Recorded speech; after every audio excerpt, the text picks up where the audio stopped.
There is a certain kind of exhaustion that nobody talks about, not the tiredness that comes from working too many hours or sleeping too little. This is something older, something heavier. It is the exhaustion of performing a version of yourself that was never truly yours to begin with.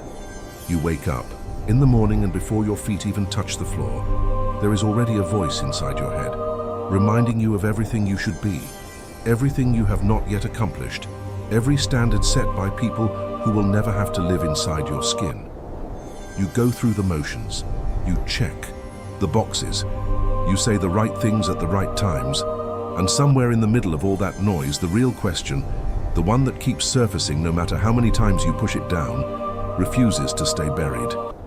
Is this actually who I am, or is this just who I learned to be? If that question has ever kept you awake at night, if you have ever felt like the life you are living is somehow slightly off, like a song played in the wrong key, then what Nietzsche understood about the habits of rare minds was written in some strange way for exactly this moment in your life. Most people assume, that philosophy is the hobby of people with too much time and too little responsibility. They imagine dusty books and detached professors debating things that have no consequence in the real world. But Nietzsche was not that kind of philosopher. He was a man who wrote with the urgency of someone who had looked directly into the void of human mediocrity and refused to pretend it was anything other than what it was. He watched people around him sleepwalk through their entire lives, following rules they never questioned, worshipping values they never chose, and calling that sleepwalk freedom. And he decided that the most radical act a human being could perform was not a revolution in the streets, but a revolution in the habits of the mind. Because what you do every single day, not what you believe in theory, but what you actually practice in the ordinary moments no one else sees, that is where your real philosophy lives.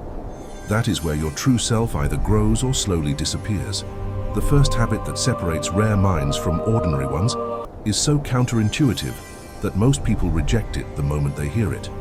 Rare minds practice the habit of destroying their own certainties on a regular basis, not randomly, not nihilistically, but with deliberate and almost surgical precision. Nietzsche called this the revaluation of all values, and he meant it literally. He believed that every idea you hold with absolute confidence, every assumption you have never bothered to question, is a potential prison. Not because truth does not exist, but because inherited truth that was handed to you before you were old enough to examine it, has a way of calcifying around the mind like a shell that was never yours to wear. The rare mind does not simply accumulate knowledge. It periodically burns down what it has built, not out of despair, but out of a fierce commitment to remaining alive to reality. Think about the last time you genuinely changed your mind about something important. Not because someone pressured you, not because it became socially inconvenient to hold your old position, but because you sat alone with your own thinking and realized it was no longer big enough to contain what you had experienced. That moment, that specific discomfort of outgrowing your own certainties, is precisely what Nietzsche was pointing at when he described the philosopher as someone who must be willing to be their own first enemy. Here is something that the self-help industry will never tell you, because it would make its entire model collapse. The pursuit of comfort is not the path to a meaningful life. It is the path to a managed decline. Every system designed to make you feel better, without making you think harder, is quietly stealing something from you. Nietzsche saw this with a clarity that bordered on the prophetic. He described the last men, those contented, comfort-seeking creatures who had given up on greatness in exchange for safety. And he wrote about them not with contempt, but with a kind of existential horror, because the last man does not suffer visibly. He is not in obvious pain. He is simply no longer fully alive. He has traded the fire of genuine existence for the warmth of a managed, predictable, socially approved routine. And the tragedy is not that he is unhappy. The tragedy is that he has forgotten what real aliveness even feels like, and he no longer misses it. Before going further, there is something important to acknowledge here, and it feels necessary to say it directly. If you have ever felt like the people around you seem perfectly satisfied with a kind of life that leaves you restless and vaguely empty, If you have ever felt strange or broken for wanting something more, but not quite knowing what that something is, if you have carried that feeling alone for a long time, without anyone, seeming to understand what you are trying to articulate, you are not broken. You are not too much. You are not failing at being normal. You are experiencing exactly what Nietzsche described as the first sign of a mind that has not yet fully surrendered. And that is something worth protecting.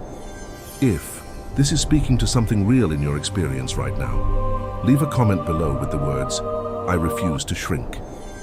Not for the algorithm, not as a performance, but as a signal to every other person watching this who has felt the same way and thought they were alone in it.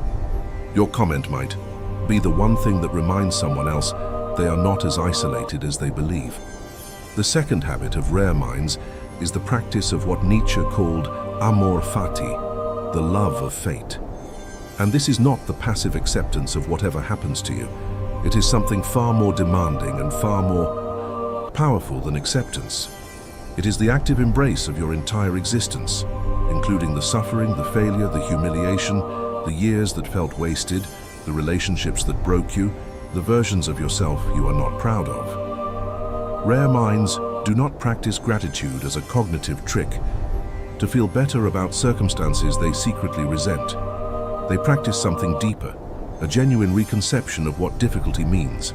Nietzsche believed that a life without resistance is a life without form, that just as a sculptor needs the resistance of stone to create something that endures, a rare mind needs the full weight of its own experience, including its darkest chapters, to become something real.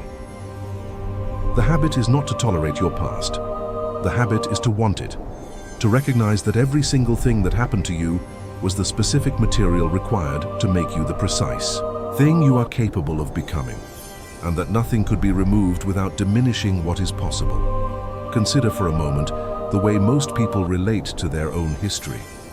There is almost always a section of the past that is cordoned off, treated like a wound that must not be touched, a period that is either avoided in conversation or referenced only with a particular kind of pain that signals it has not yet been metabolized. That cordoned off place is exactly where Nietzsche points, not to reopen pain for its own sake, but because unintegrated experience has a way of quietly governing present behavior from the shadows. The habits of rare minds include the practice of going back into those difficult places, not as victims, not even as survivors, but as archaeologists who understand that the most valuable material is often buried deepest. When you stop relating to your difficult past as something that happened to you and begin relating to it as something that formed you, the energy that was locked in resistance becomes available for creation. The third habit is the most misunderstood and perhaps the most essential. Rare minds practice solitude not as isolation, but as a technology of becoming. In a world that is structurally addicted to noise, where silence has become something most people actively avoid, the deliberate cultivation of time alone with one's own thinking is a genuinely radical act. Nietzsche spent vast stretches of his most productive years walking, alone through mountains and forests, not because he was antisocial, but because he understood that the voice of genuine thought cannot be heard over the noise of social performance. Every time you reach for your phone in a moment of discomfort, every time you fill silence with content, every time you choose the stimulation of other people's ideas over the discomfort of sitting with your own, you are training yourself away from the habit that produces original thought. The rare mind practices returning to itself. Again and again, through discipline and through genuine desire, it goes back to the silence where its own voice is the loudest thing in the room. Not to become certain, but to become honest. Not to find answers, but to become intimate with the quality of its own questions. There is one more layer here that most interpretations of Nietzsche completely miss, and it changes everything that came before it. The habits described here are not practices you adopt to become better at life as the world defines it. They are not productivity strategies. They are not self-optimization tools. They are practices of what Nietzsche called the will to power, and he did not mean power over others. He meant the relentless drive to become more fully what you actually are, to expand the range of what you can experience, endure, understand, and create. The will to power in its truest sense is the habit of refusing to plateau. It is the refusal to arrive. It is the understanding that the self is not a destination but a process, and that the rare mind's most fundamental commitment is to keep that process moving forward, even when every social signal in the environment is telling it to stop, settle down, become predictable, and call that maturity. Nietzsche saw maturity as the greatest possible fraud, when it meant the calcification of growth into habit and the replacement of genuine development with the performance of having already become. What this means for you, practically and urgently, is this. The life that feels slightly wrong is not evidence that you are broken.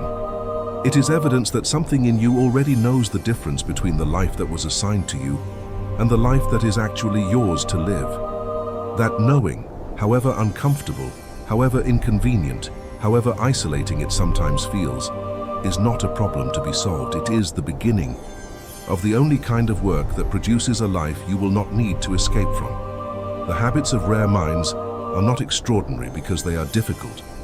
They are extraordinary because they require you to take yourself seriously in a world that profits from your self-doubt. Destroy your certainties, embrace your entire history, protect your solitude, and never stop asking what you are actually capable of, not as a fantasy, but as a daily practice. If something in this video shifted something in you, even slightly, even uncomfortably, press the like button right now. Not as a reflex, but because this kind of content only reaches the people who need it most when the people it already reached decide it was worth passing on. And if you have been feeling like there is a version of yourself you have not yet had permission to become, subscribe to this channel. Every video here is built for exactly that feeling, that restless, specific, hard-to-name hunger for a life that is actually yours. You will not find comfort here. You will find something better. You will find the kind of thinking that makes comfort unnecessary